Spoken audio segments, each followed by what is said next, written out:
Hello, everybody. So welcome to podcast 4. And this is a topic very close to my mind, how to control your racing mind. And certainly when I think about my own personal journey, when I had my problems a few years ago, which led to sort of, I guess, me wanting to write Recharge, at the core of it was, I guess, the symptom of having a racing mind, which I really struggled to control. So Matt, put some context for how big a problem is this?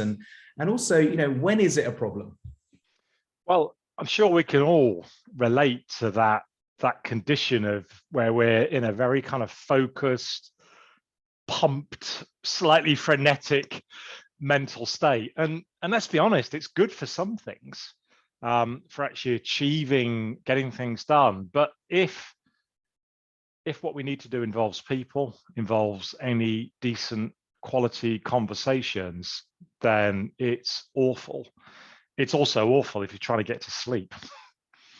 So given that so much of our work does involve engaging and interacting with others, this is quite a big problem. Yeah, I mean, I noticed, my partner recently has been sharing that, her racing mind is stopping her from sleeping. So I guess a lot of people, myself included, can relate to that. Okay. So what's some of the kind of research you might have uncovered in this area? Yeah, well, I mean, firstly, there's my experiential research. I spent 9 years working at KPMG, and a lot of partners and directors I worked with would talk about this mental time travel. You're in a meeting, but actually your attention keeps wandering to an incident that happened, in the previous meeting, or you've got another meeting coming up and you're a bit anxious about it, so you keep thinking about that. And what we know is because of the volume of demands that people are facing and just a huge amount of stimulation, that this problem is getting worse, not better. Yeah, and when you sort of said very, very briefly at the beginning, when it becomes a problem, when do we know it's a problem? What are some of the signals that it's a problem? What are some of the sort of signs to look out for? Well, I mean, one of the sort of pieces of research we've drawn on is from a neuroscientist that specializes in this whole area, Amisha Jha, who also published a TED talk on this issue. I mean, it becomes a problem when it starts to affect the quality of our decision making, because we can't think as clearly and in a focused way, given the complexity of the decisions that we're needing to make. Secondly, it can affect us, you alluded to this, if people are telling us that we just don't seem present.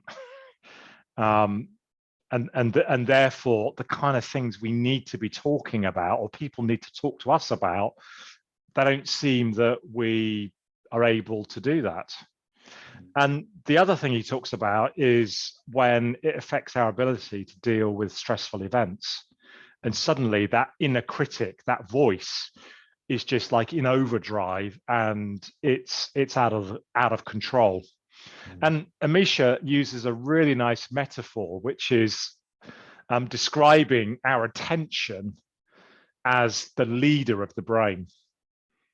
And that wherever our attention goes, the rest of the brain and all its incredible resources follows. But if you're not in control of that, or certainly having a good grip on it, then the risk is it's taking the brain's incredible resources where you don't want it to go. Yeah, I love that, because I'm thinking of that line that I heard many years ago, where your attention focuses, it grows. And if it's focusing on stressful, dramatic stuff or catastrophe, as I know all too well, it just kind of magnifies, doesn't it? And this for me is just so powerful, because I remember my own personal experience. It was subtle.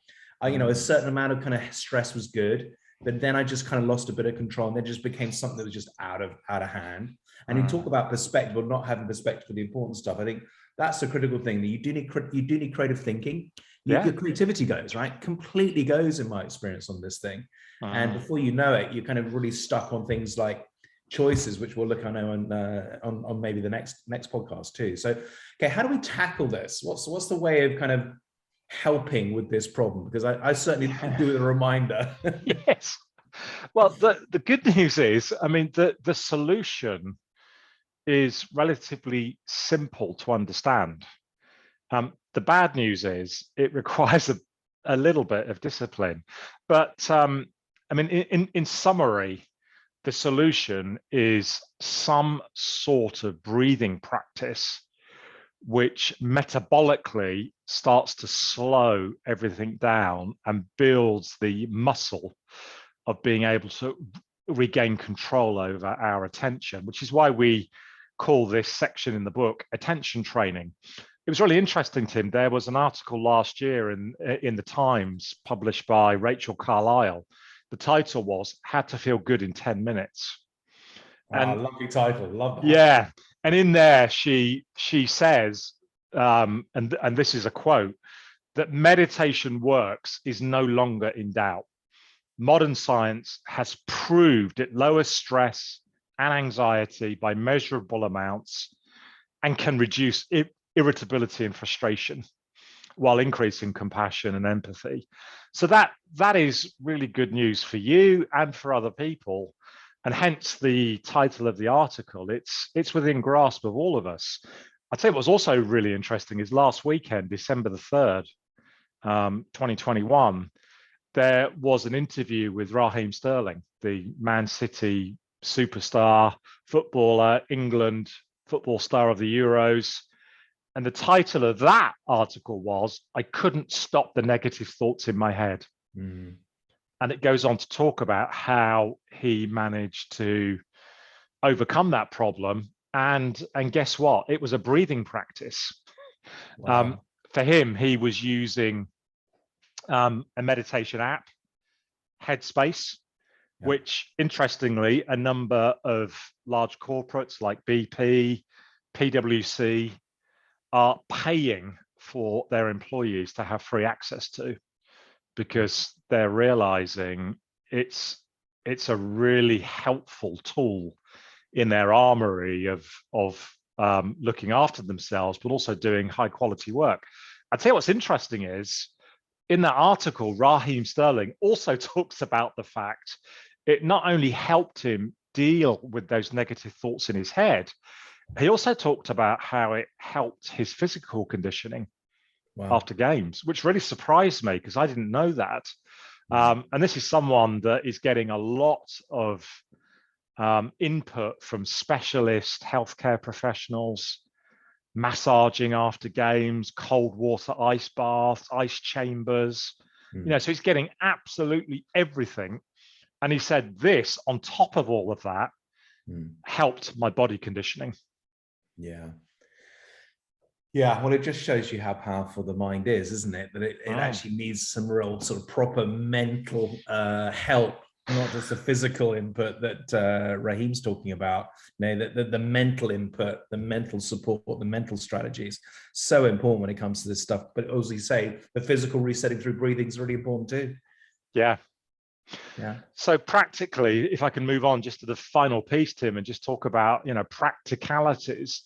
What we encourage people to do on our programs in the book is to actually run an experiment and see if this can work for you, and to do attention training. So when I say attention training, what I'm talking about is you stop what you're doing, you take literally 10 minutes, and you very consciously slow your breathing down, so you're breathing much more deeply than you would normally. And you literally just try and keep your attention on some aspect of your breathing. And of course, in the early days, in fact, I would say normally it's quite difficult for 10 minutes to keep your attention, because on your breathing, your mind will wander on things that are concerning you, that are troubling you, things you haven't done. So I find it quite helpful just to have a notepad by the side of me, and when those things, oh flipping heck, I said I was gonna buy some cat food for the cats, and flipping at the shops shutting in a moment, you know, I just make a note of it so I can let go of it and then just return. And of course, over time, what we find is, and this is certainly what we found with KPMG Partners, is that the muscle, that ability to be able to control your attention, it does start to grow. Yeah. And you feel a lot better from it. I mean, I'll tell you what's just one final closing anecdote, Tim, from me, is I was running a 14-module leadership program for one of the world's top 10 global pharmaceuticals.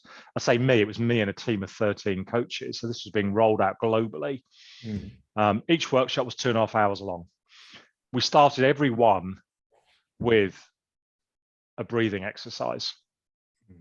At the end of this program, we did a big evaluation about which bits people found most valuable. And I mean, we covered a lot of really top drawer content. The piece that got rated the highest was the 10-minute breathing at the beginning of the program, because it's such an instant hit, isn't it? It's just an instant fix, isn't it? Yeah, it was instant. It gave them an immediate physiological benefit. Yeah, no, I mean, thank you. I love that, because when I look back at sort of certain really stressful episodes in the last few years, in my personal story, I was forcing myself to breathe deeply through the really tough stuff. And it is just so helpful just to slow that system down. So a really good reminder. So, I mean, where else you've mentioned the Raheem Sterling story and some of the research. Where else can people go for resources on this? Well, they can check out those sources we mentioned, and certainly there'll be a blog on our website which will have those sources referenced, so they can pursue those if they want to. We are planning next year to do something called Meditation Monday. Where people will be able to do this with others if they're available. And what I found is it's just so much easier to do this with other people. It's somehow doing it with others, even on something like Zoom, it kind of just holds you in a way that doing it on your own, it just seems like you've got more chance to wander. Finally, of course, people can check out the book that will cover this in more depth and give people more tools and tactics and references. That's wonderful. Okay, Matt, we're about to close. Any sort of final reflections on this topic? Because it's a big one. I mean, I remember, when I looked at the challenges I had at the bottom of it, I remember sort of a professional saying to me, the problem you have is it's called rumination. And I was like, what is that? I didn't even know what the word was. I was like, I thought it was what cows did. Yeah, well, it is. And then when I found out it was basically inability to stop your racing mind, it scared the hell out of me. So this is close to my heart. I suffer from it often. I need to be reminded often. So any final reflections on this from your side? Well, my final reflection would build on what you've just said, which is I was running a session for a group of chief execs recently, and we did a mindfulness moment. And somebody said, every time I do this, I know I'd benefit from it. It's an instant benefit, but I really struggle to do it on my own. So my final thought is try and find triggers, moments in your day and sort of rhythm of working where this is just a natural thing to do, because I struggle to do it as well. I mean, I need reminders. I struggle to do it. I get out of the habit so quickly. So try and find a way that works for you and your way of working and the rhythms of your day. Wonderful. Thank you for the final reflection on that. Folks, that's podcast number 4. Look forward to seeing you for the next one, podcast number 5, shortly. Bye, everyone. Bye, see you.